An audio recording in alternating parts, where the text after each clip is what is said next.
هل القنوت في صلاة الوتر واجب فضيلة الشيخ؟ القنوت مستحب، يكون في الركعة الأخيرة بعد الرفع من الركوع، لكنه ليس واجبا وإنما هو مستحب.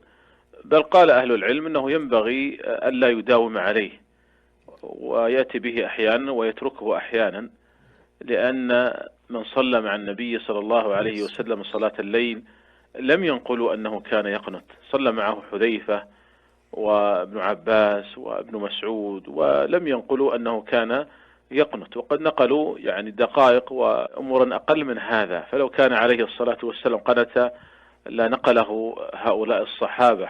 لكن جاء في حديث الحسن أن النبي صلى الله عليه وسلم علمه أن يقول في دعائه في القنوت اللهم اهدني فيمن هديت إلى آخره، وهذا يدل على مشروعية دعاء القنوت، لكن ينبغي ألا يحافظ عليه وأن يتركه أحيانا.